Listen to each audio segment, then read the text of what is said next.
अब जब मोदी और केजरीवाल मिलकर दिल्ली को बर्बाद कर रहे हैं, तो मैं आप सब लोगों की तरफ से सबसे पहले तो ये कहना चाहती हूं कि जब तक कांग्रेस के संघर्ष के साथी के रगों में खून दौड़ रहा है, जब तक एक एक कांग्रेसी की एक एक सांस चल रही है, हम दिल्ली को बर्बाद नहीं होने देंगे।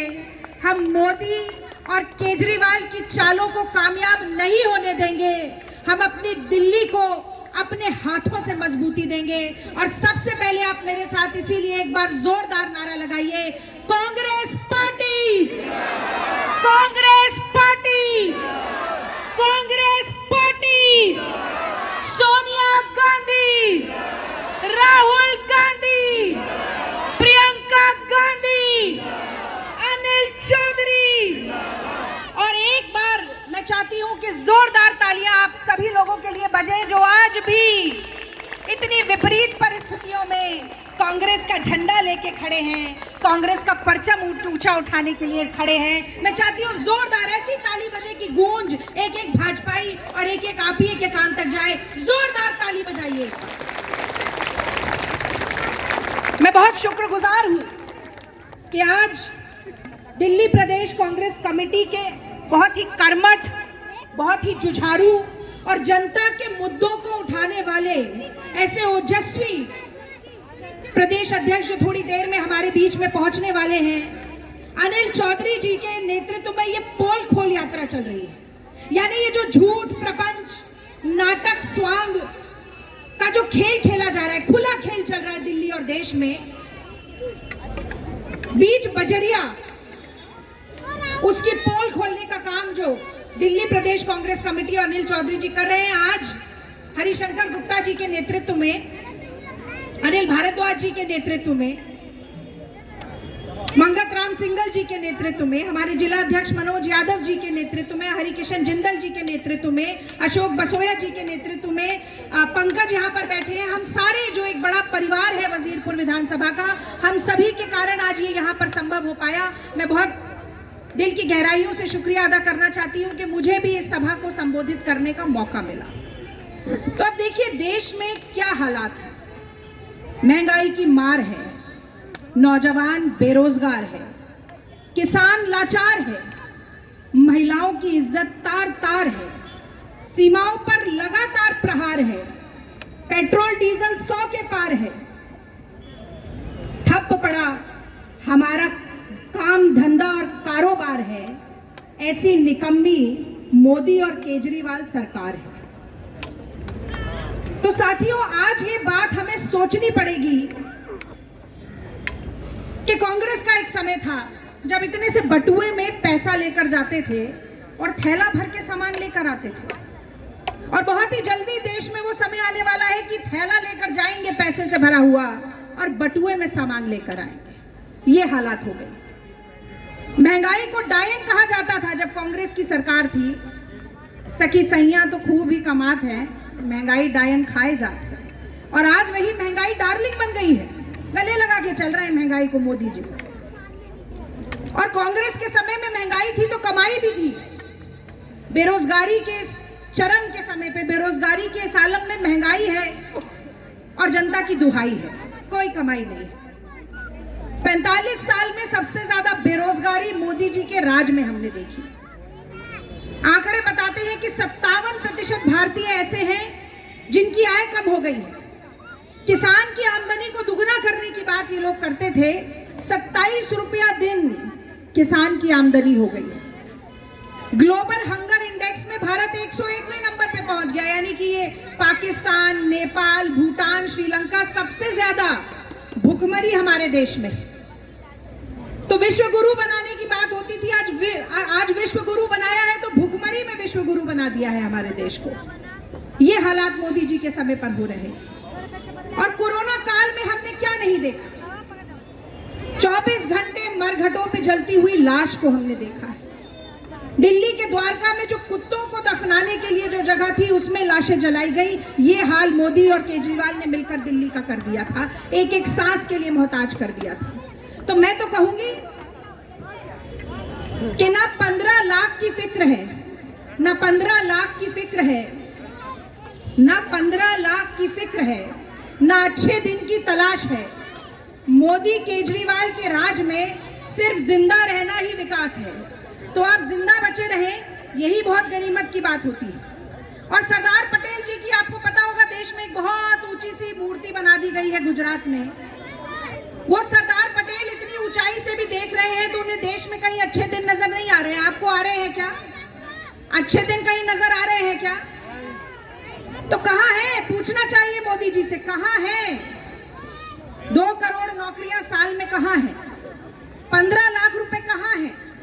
बुलेट ट्रेन कहाँ है? स्मार्ट सिटी कहाँ है? दिल्ली में खुशहाली कहाँ है? जो फ्लाईओवर शीला दीक्षित जी की सरकार में बनाए गए, उनको मोदी और केजरीवाल मिलकर मेंटेन नहीं कर पा रहे हैं। एक ऐसा समय था साथियों, 2011 में दिल्ली को यूनाइटेड नेशन ने greenest city, greenest capital of the world कहा था, यानी कि सबसे हरियाली भरा हुआ शहर, सबसे ज्यादा साफ सुथरा शहर। और आज वो एक गैस चेंबर के रूप में बदल गया है, गार्बेज कैपिटल, पोल्यूशन कैपिटल हो गया है। और मैं कहना चाहती हूँ कि शीला जी ने जो पेड़ लगाए थे, उनको मोदी और केजरीवाल मिलकर पानी भी नहीं दे पाए। ये हमारी दिल्ली की हालत कर दी। तो ये नाम बड़े और दर्शन छोटे वाली बात है साथियों, ये ऊंची दुकान और फीके पकवान वाली बात है। आप प्रचार की बात करें तो महीने में 1000 करोड़ रुपया होता है इनके पास प्रचार करने के लिए, लेकिन सफाई कर्मचारियों को वेतन देने के लिए इनके पास पैसा नहीं होता। लेकिन जो मेडिकल ऑफिसर स्ट्राइक पर बैठे होते हैं, उनकी समस्याओं का निदान देने के लिए इनके पास पैसा नहीं होता। जो कॉन्ट्रैक्चुअल टीचर लगातार धरने पर बैठे रहते हैं, उनकी समस्याओं को दूर करने के लिए इनके पास पैसा नहीं होता। और ये पैसा आखिर किसका पैसा है? पेट्रोल डीजल पर टैक्स लगा लगाकर 23 लाख करोड़ रुपया मोदी जी ने जनता की जेब से अपनी जेब में डालने का काम किया है। मोदी जी को तो 20,000 करोड़ का सेंट्रल विस्टा मिल जाएगा, रहने के लिए महल मिल जाएगा। 8,500 करोड़ का वो विमान खरीद चुके हैं, 10 लाख का सूट पहनते हैं। लेकिन जनता को क्या मिला? आज ये बड़ा सवाल है, क्योंकि जनता ही है जो सरकार बनाती है, जनता ही है जो सरकार गिराती है, लेकिन जनता ही है जो हाथ पे हाथ धरे बैठी रह जाती है। इस परिस्थिति को हमें बदलना होगा, ये बहुत ज़्यादा ज़रूरी है। और इसी परिप्रेक्ष्य में मैं एक बात और बोल के 3-4 लाइन केजरीवाल जी पर बोलकर अपनी बात खत्म करूंगी। आज राहुल गांधी कहते हैं कि अपनी विफलताओं को छिपाने के लिए धार्मिक उन्माद और सांप्रदायिकता को अक्सर ढाल बनाया जाता है। वो महफिल को फिर से सजाने लगे हैं, वो महफिल को फिर से सजाने लगे हैं, भूले बिसरे गीत फिर गुनगुनाने लगे हैं। और जो खिसकने लगी है सियासत की कुर्सी, वो हिंदू मुस्लिम को आपस में लड़ाने लगे। ये खासियत है मोदी जी की। तो राहुल जी कहते हैं कि जो सच्चा हिंदू है, हिंदू धर्म को मानने वाला है, एक ऐसा धर्म जो दुनिया का सबसे उदार धर्म है, जो समावेशी धर्म है, जो मानवतावादी धर्म है, वो सत्य और अहिंसा के रास्ते पर चलने वाला हिंदू है, वो सत्याग्रह के रास्ते पर चलने वाला हिंदू है जैसे गांधी थे। और दूसरी तरफ हिंदुत्व है जो संघ और भाजपा का एजेंडा है, जो विषाक्त नफरत भरी राजनीति को करने के लिए आपसे कहता है, जो सत्याग्रह नहीं सत्ता को ग्रहण करने की राजनीति करता है, जो गोडसे के दिखाए हुए रास्ते पर चलने की राजनीति करने के लिए हमें कहता है। तो ये फर्क हमें समझना है। और इसीलिए कांग्रेस पार्टी कहती है कि एक हमारी और एक उनकी, मुल्क में है आवाजें दो, अब तुम पर है कौन सी तुम आवाज सुनो तुम क्या जानो।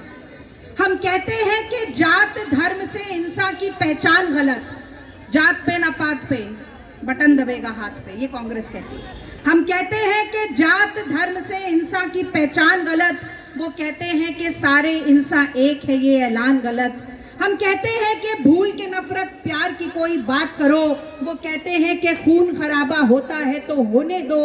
हम कहते हैं कि बेदर बेघर लोगों को आबाद करो, वो कहते हैं कि भूले बिसरे मंदिर मस्जिद याद करो। हम कहते हैं कि इंसानों में इंसानों से प्यार रहे, वो कहते हैं कि हाथों में त्रिशूल रहे, तलवार रहे। एक हमारी और एक उनकी, मुल्क में है आवाजें दो, अब तुम पर है कौन सी तुम आवाज सुनो तुम क्या मानो। तो साथियों, एक और कहावत आपने सुनी होगी कि बड़े मियाँ तो बड़े मियाँ, छोटे मियाँ सुभान अल्लाह। तो मोदी जी विकास की जगह विनाश करते हैं, तो केजरीवाल कहीं पीछे नहीं खड़े हैं लाइन में। और जैसा कि कहा जाता है, दोनों एक ही थाली के चट्टे बट्टे हैं, ए टीम बी टीम, संगी साथी भी हैं और ये मोदी जी के संगी साथी भी हैं। और यही कारण है कि 15 लाख चालू हालत में सीसीटीवी कैमरा दिल्ली में कहीं दिखाई दिए आपको? कहीं दिख रहे हैं? वाईफाई का नेटवर्क पूरी दिल्ली में चलता हुआ दिख रहा है आपको? 2 लाख सार्वजनिक शौचालय बनते हुए दिख गए क्या? 20 लाख कॉलेज, माफ कीजिए, 20 नए कॉलेज खुलते हुए दिख गए क्या? सड़कें वैक्यूम क्लीन होती हुई दिख गई क्या? जो दिख रहा है वो हर गली मोहल्ले में एक नया ठेका खुलता हुआ दिख रहा है। तो पंजाब में नशा मुक्ति का नारा होगा और दिल्ली को नशे की आग में झोंकने का काम होगा। दिल्ली वालों के पैसे से दूसरे प्रदेशों में प्रचार होगा। जितने यूनिट दिल्ली में फ्री नहीं दिए, उतने यूनिट फ्री देने की बात बाहर कर रहे हैं। दिल्ली की महिलाओं को कोई किसी तरीके की समानता, सशक्तिकरण नहीं दे पाए। 7 साल सरकार चलाने के बाद एक भी महिला कैबिनेट में नहीं है। दिल्ली में एक भी महिला मंत्री नहीं है। शीला जी खुद मुख्यमंत्री रहते हुए भी एक महिला को मंत्री बनाती थी। केजरीवाल जी महिलाओं को राजनीति में आगे नहीं लाना चाहते। जैसी भाजपा की महिला विरोधी सोच है, वैसे ही केजरीवाल की महिला विरोधी सोच है। और मैं तो बार बार कोविड को याद करती हूँ। नजर में था जलती चिताओं का मंजर, चमकते थे जुगनू तो दिल कांपता था। ये हालत हो गई थी। हर 2 मिनट बाद एम्बुलेंस का सायरन सुनाई देता था।